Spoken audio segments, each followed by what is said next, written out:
Saviez-vous que les États-Unis sont submergés par plus de 33 000 milliards de dollars de dettes?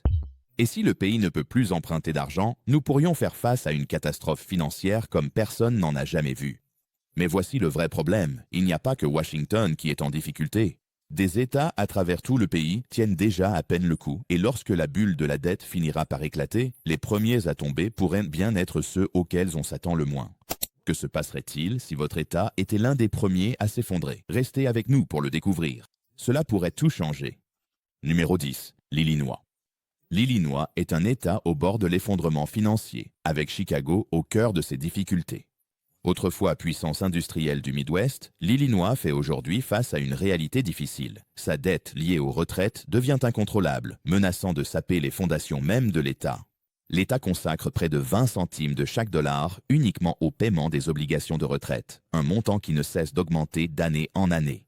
Ce fardeau financier colossal laisse peu de place aux services essentiels, et avec le gouvernement fédéral, confronté à sa propre crise de la dette, la stabilité financière de l'État ne tient plus qu'à un fil.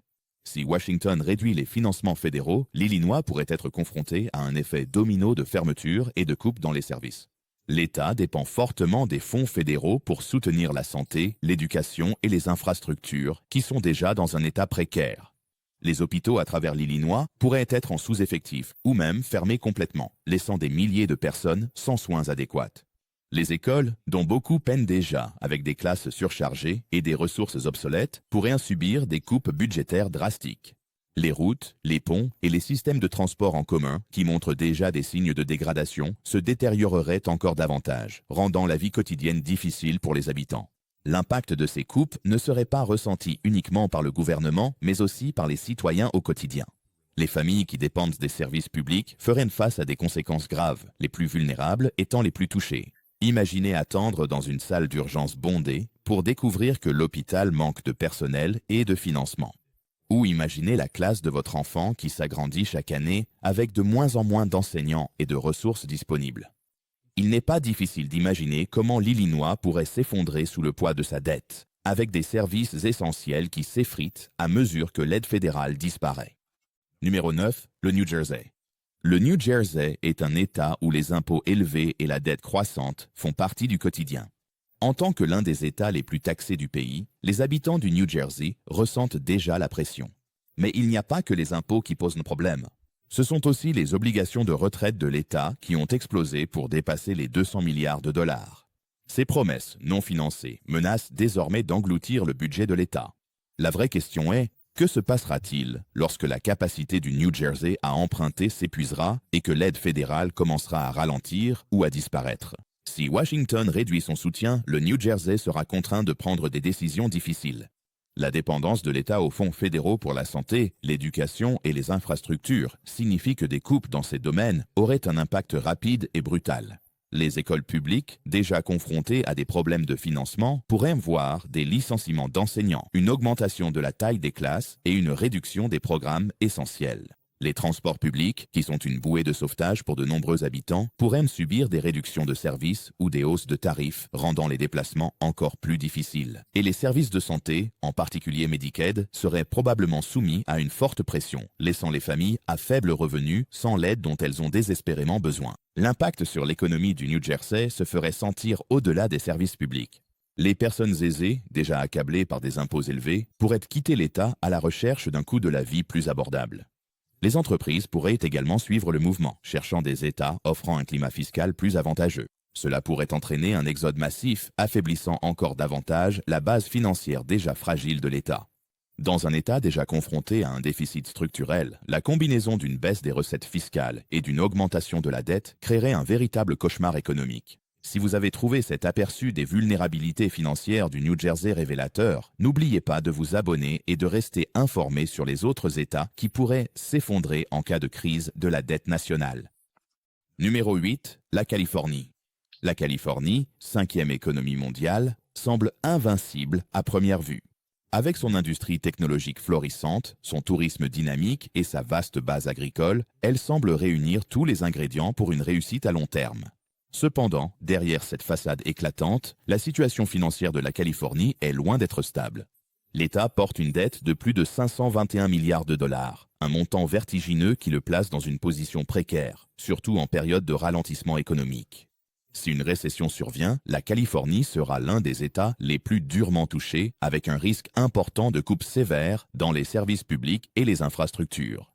La dépendance de l'État envers les hauts revenus pour générer des recettes le rend particulièrement vulnérable à la volatilité économique.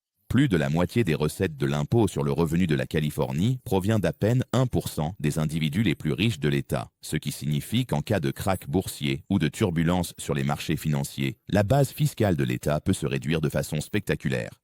Cette dépendance à une source de revenus aussi volatile crée une base financière tout sauf solide.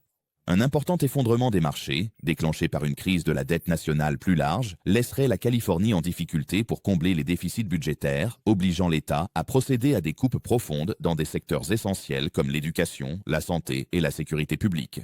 De plus, la dépendance de la Californie à l'égard des financements fédéraux pour l'aide en cas de catastrophe, la reconstruction après les incendies de forêt et les programmes de santé ne fait qu'aggraver ces vulnérabilités.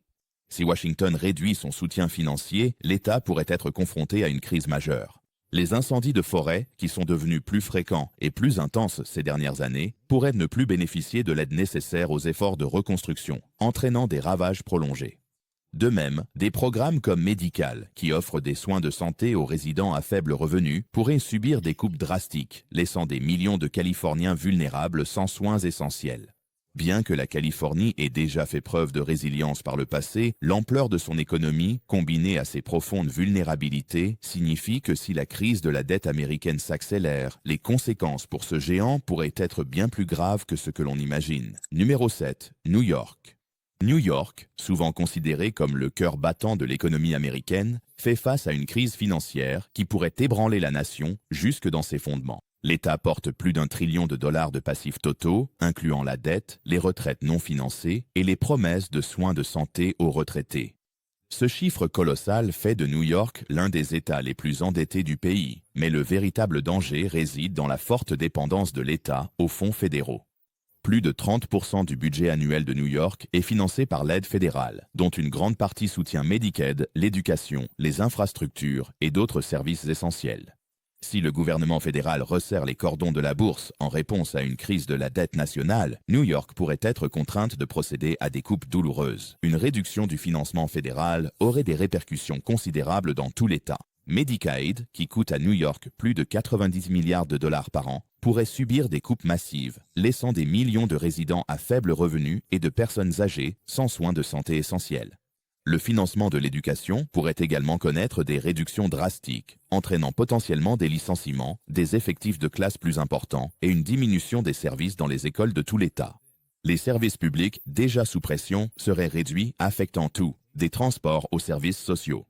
Peut-être que le risque le plus alarmant réside dans l'éventuel effondrement de Wall Street. En tant que centre financier mondial, Wall Street joue un rôle central dans l'économie de New York, contribuant chaque année à des milliards de dollars de recettes fiscales. Cependant, si la crise de la dette nationale déclenche une récession sévère, les marchés financiers pourraient s'effondrer, provoquant des ondes de choc dans l'économie mondiale et paralysant la base fiscale de New York. L'exode des richesses et des entreprises hors de l'État, déjà une préoccupation croissante, s'accélérerait probablement, asséchant encore davantage les finances de l'État. En résumé, New York, malgré toute sa puissance financière, est plus fragile qu'on ne le pense. Une grave crise de la dette fédérale pourrait pousser l'Empire State au bord de l'effondrement, et sa reprise serait loin d'être assurée. Numéro 6. La Louisiane. L'économie de la Louisiane, autrefois portée par une industrie pétrolière et gazière florissante, fait aujourd'hui face à une crise grave.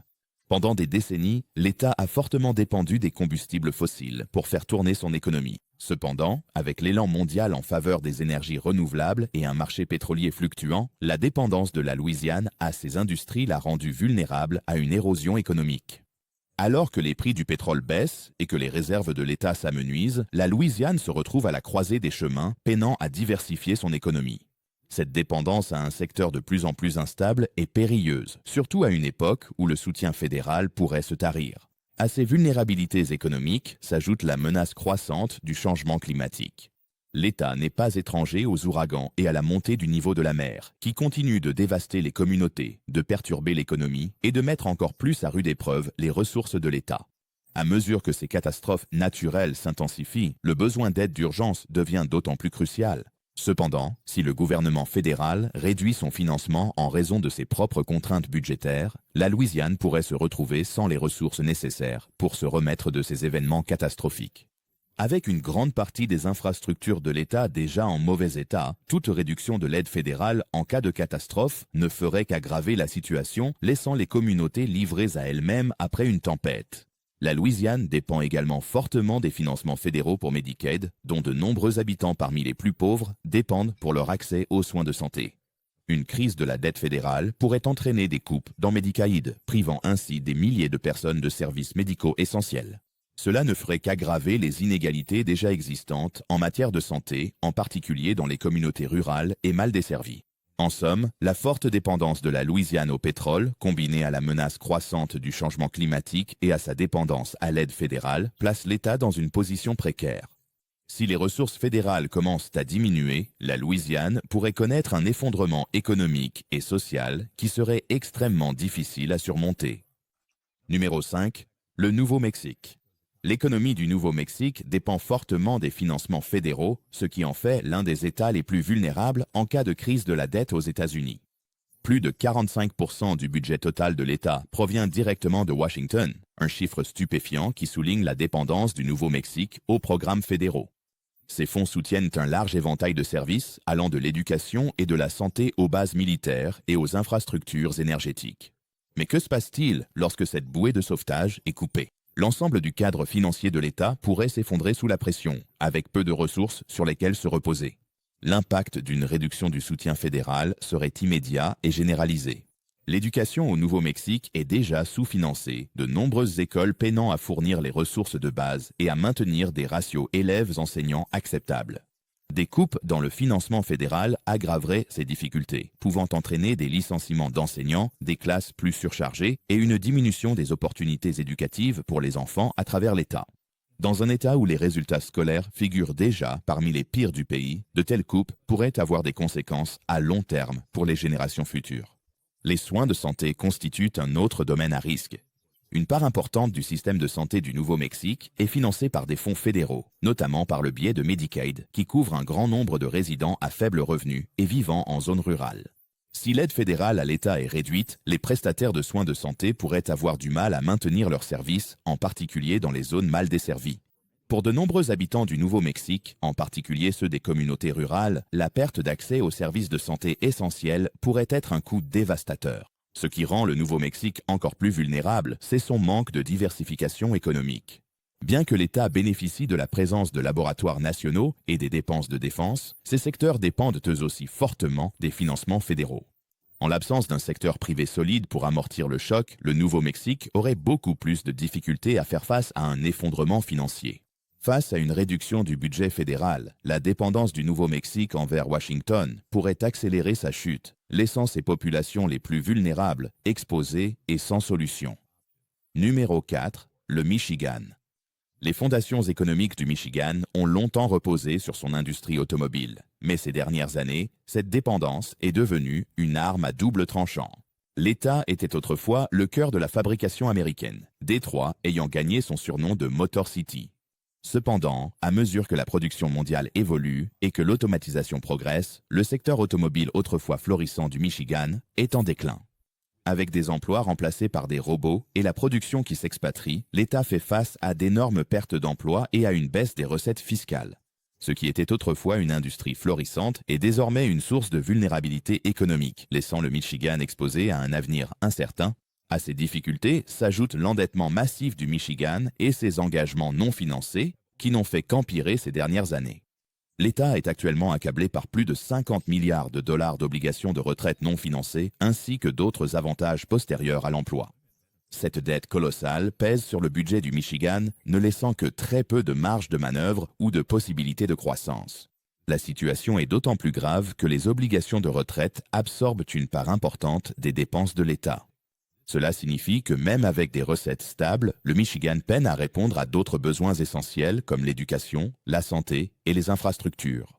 Si les financements fédéraux venaient à être réduits en raison de la crise de la dette nationale, le Michigan se retrouverait confronté à des difficultés encore plus grandes. Les fonds fédéraux jouent un rôle crucial dans le financement des programmes de santé, des systèmes scolaires et dans l'entretien des infrastructures. Des coupes dans ces domaines obligeraient le Michigan à prendre des décisions difficiles, ce qui entraînerait probablement une réduction des services et une dégradation de la qualité de vie de ses habitants. Avec un budget déjà mis à rude épreuve par la dette liée aux retraites, l'État pourrait rapidement se retrouver dans l'incapacité de financer les services essentiels, plongeant ainsi le Michigan encore plus profondément dans la tourmente financière. Le déclin des industries traditionnelles du Michigan et l'augmentation de sa dette pourraient créer les conditions d'une crise financière que l'État ne serait pas en mesure de surmonter sans le soutien fédéral. Numéro 3, l'Ohio. L'Ohio, autrefois symbole fier de la puissance manufacturière américaine, se retrouve aujourd'hui confronté aux conséquences douloureuses d'une base industrielle en déclin. Au milieu du XXe siècle, les usines de l'Ohio alimentèrent l'économie nationale, produisant de tout, de l'acier aux automobiles. Cependant, au cours des dernières décennies, le secteur industriel de l'État a connu un déclin constant. La montée de l'automatisation, la délocalisation des emplois et le déclin des industries manufacturières traditionnelles ont plongé de nombreuses communautés autrefois prospères de l'Ohio dans le désespoir économique. Des villes comme Cleveland, Akron et Youngstown, qui étaient autrefois des centres économiques, doivent aujourd'hui faire face à des taux de chômage élevés, à une population en diminution et à des infrastructures en dégradation. La perte des emplois manufacturiers a laissé un vide béant dans l'économie de l'État, de nombreuses anciennes villes industrielles peinant à trouver de nouvelles sources de revenus. À mesure que la base industrielle de l'Ohio s'érode, l'État devient de plus en plus dépendant du soutien fédéral pour maintenir les services de base. Les fonds fédéraux jouent un rôle crucial dans le financement des services sociaux tels que Medicaid, l'aide alimentaire et les programmes de logement. Dans de nombreuses zones rurales où les économies locales sont faibles et les opportunités d'emploi rares, Medicaid constitue souvent la seule bouée de sauvetage pour les familles et les personnes âgées. Une part importante de la population de l'État dépend de ces programmes pour subvenir à ses besoins essentiels, et toute réduction du financement fédéral aurait un impact dévastateur. Si Washington réduit son soutien fédéral, l'Ohio pourrait se retrouver pris dans un cercle vicieux de difficultés économiques, alors que de nombreuses communautés peinent déjà à s'adapter à l'évolution de l'économie. Des coupes dans les services sociaux forceraient encore plus de personnes à sombrer dans la pauvreté. Les écoles, les systèmes de santé et les infrastructures publiques pourraient se détériorer, ce qui dégraderait encore davantage la qualité de vie dans l'État. Sans une économie diversifiée pour amortir ces chocs, la dépendance de l'Ohio à l'aide fédérale pourrait le plonger dans une profonde crise financière, laissant de nombreux habitants dans une situation vulnérable et précaire. Numéro 2, la Floride. L'économie de la Floride a longtemps été portée par le tourisme, ce qui en fait l'un des États les plus vulnérables en cas de crise de la dette nationale. Les plages ensoleillées de l'État, ses parcs à thème et ses villes dynamiques attirent chaque année des millions de visiteurs, générant des milliards de dollars pour l'économie locale. Cependant, lorsqu'une crise financière survient, le tourisme est souvent l'un des premiers secteurs à en ressentir les effets. Un ralentissement des dépenses de consommation, associé à une incertitude économique mondiale, pourrait entraîner une forte baisse du nombre de visiteurs. Cette chute du tourisme toucherait durement les entreprises locales, en particulier celles des secteurs de l'hôtellerie, du commerce de détail et des services, dont beaucoup dépendent fortement des revenus touristiques. Les hôtels, les restaurants et les parcs à thème pourraient être contraints de fermer ou de procéder à d'importantes suppressions d'emplois, provoquant des secousses sur le marché du travail en Floride. Des régions entières qui dépendent du tourisme, comme Orlando et Miami, pourraient connaître une dévastation économique généralisée à mesure que les recettes s'évaporent. En plus de sa vulnérabilité liée au tourisme, la Floride fait également face à des risques importants en cas de coupe potentielle dans le budget fédéral. L'État dépend fortement de l'aide fédérale, notamment pour les secours en cas de catastrophe et les programmes de santé. La Floride est sujette aux ouragans et à d'autres catastrophes naturelles, et une grande partie de ces efforts de relèvement sont financés par Washington. Si les dépenses fédérales sont réduites en raison d'une crise de la dette, la Floride pourrait se retrouver sans les ressources nécessaires pour répondre efficacement à ces événements catastrophiques, laissant les communautés se reconstruire sans soutien suffisant. De plus, l'État compte une importante population âgée dont beaucoup dépendent de Medicare et de Medicaid pour leurs soins de santé. Une réduction du financement fédéral de la santé exercerait une pression immense sur le système de santé de l'État, entraînant d'éventuelles réductions de services, des temps d'attente plus longs et moins de prestataires, en particulier dans les zones rurales. Pour un État déjà confronté à la hausse des coûts des soins de santé et à une population vieillissante, la possibilité de coupe dans ces domaines cruciaux pourrait accentuer les vulnérabilités de la Floride, la laissant exposée à la fois aux crises naturelles et économiques. Numéro 1, le Tennessee.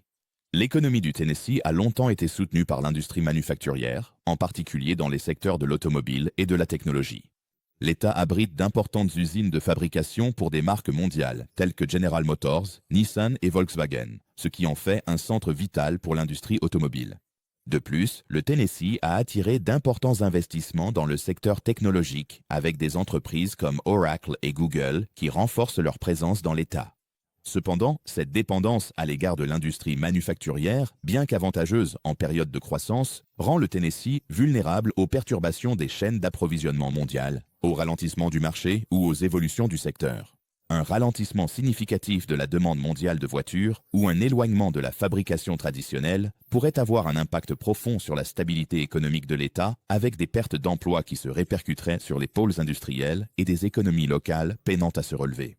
Le Tennessee, souvent salué pour son budget équilibré et sa gestion fiscale conservatrice, n'est pas à l'abri des défis liés à la dette. Bien que l'État ait fait de gros efforts pour éviter les importants déficits observés dans d'autres régions du pays, il fait face à ses propres difficultés financières, notamment en ce qui concerne les engagements liés aux retraites et l'entretien des infrastructures. Le système de retraite du Tennessee est sous-financé et l'État subit une pression importante pour honorer ses obligations de retraite envers les employés publics. Parallèlement, ces infrastructures vieillissantes, notamment les routes, les ponts et les systèmes de transport public, nécessitent des investissements continus. Étant donné que le financement fédéral constitue une part importante des projets de l'État, des réductions du soutien fédéral pourraient aggraver ces problèmes, obligeant le Tennessee à faire des choix difficiles. Une diminution des fonds destinés aux projets d'infrastructure pourrait entraîner la dégradation des routes et des ponts, tandis que les difficultés liées aux retraites pourraient se traduire par des coupes dans d'autres services essentiels, tels que l'éducation ou la santé. Ces réductions ne porteraient pas seulement atteinte à la base économique de l'État, mais pourraient également laisser les habitants du Tennessee avec moins de ressources et de soutien en cas de crise économique. Comme nous l'avons vu, ces États sont au bord du gouffre, et les conséquences d'une crise de la dette nationale pourraient être bien plus graves que ce que nous aurions pu imaginer. Qu'en pensez-vous? Selon vous, quel État est le plus à risque de s'effondrer? Partagez vos réflexions dans les commentaires ci-dessous. Nous serions ravis d'avoir votre avis. N'oubliez pas de regarder notre vidéo précédente pour encore plus d'informations révélatrices. Et si vous avez trouvé cette vidéo utile, merci de nous soutenir. Nous mettons beaucoup d'efforts pour vous apporter la vérité. Un simple clic pour vous abonner suffit à rester informé.